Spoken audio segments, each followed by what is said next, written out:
Pozdrav svima, evo nas novi video. Znači, dosta ljudi me pitalo, odnosno znaju da je kod nas u garaži još jedan Golf 8R stigao na VAG Performance tretman.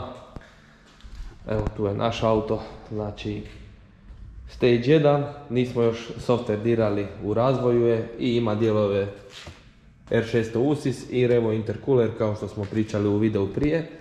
O čemu se tu radi? Evo tu je auto od klijenta, u malo drugačijem izdanju, znači optički Maxton design. Nismo baš ljubitelji toga, pogotovo jer dosta je velik otpor zraka, te ćete vidjeti u mjerenju. I ima panoramski krov koji također je dodatna težina, drugo je sve isto. Također klijent se odlučio za ugradnju R600 USIS-a i Revo intercoolera, tako da je praktički isti setup na vozilu, samo evo zimske gume, nešto malo više težine zbog tog panoramskog krova i malo lošija aerodinamika. Vozilo nije performance paket, znači ima normalno krilo s ovim dodatkom i ima Akrapović, znači getback. Lakši malo lonac i možda protočniji od originala, to sad ne znamo, vjerojatno da. Sad, dosta ljudi je pitalo i zanima ih trka jedan protiv drugoga, odnosno kolika je razlika nemapiranog auta i mapiranoga. Brojke su jedno, ali kako to izgleda u praksi je drugo. Tako da smo mi odlučili ovog puta ne mjeriti full original auto, nego napraviti da auto bude kompletno originalni hardverski, samo da je razlika bude u softveru. Znači, ova dva auta imaju kompletno isti hardver. R600 USIS, Revo intercooler. Ali znači jedina razlika je što ovaj ima Stage 1 i TV Stage 3 mapu motora, a ovaj trenutno nema ništa.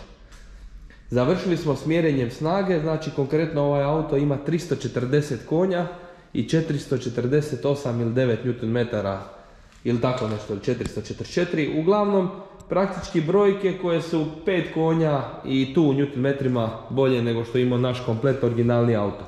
Tako da realan dobitak s dijelovima na original auto ne znamo koliki jer nismo ovaj mjerili prije, ali iskreno i u praksi našoj to nisu neki veliki dobici, radi se od 2, 3, 4, 5 konja, konkretno naš RS3 sa Venturi USIS-om na original snagu je dobio 5 konja, a recimo kad se upali boks koji smo imali, znači da dodamo još tlaka, dobili smo 20 konja, tako da dok tu nema tlaka, odnosno dok se software ne promijeni, sami dijelovi tu neće dati neke performanse značajne, malo zvuka i to, ali to je to.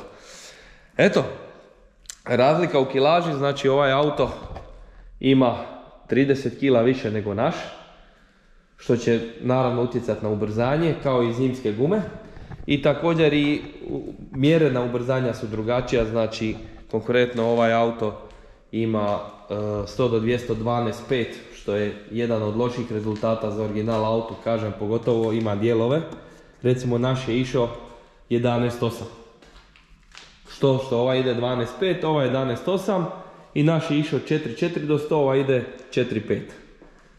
Tako da evo, to su te nijansice razlika, ali osjeti se 100 do 200 gdje je puno duže vozilo ubrzava i gdje je veći otpor zraka, kažem, dosta na to utječu i ovi aerodinamički dodaci. Evo koji je klijent odabrao za sebe, kažem, mi osobno nismo fan. Mi smo da ide auto što bolje i da ima što više OM plus look. Pa ništa, idemo napraviti video, idemo vidjeti kolika je razlika Golfa serijskog i Stage 1.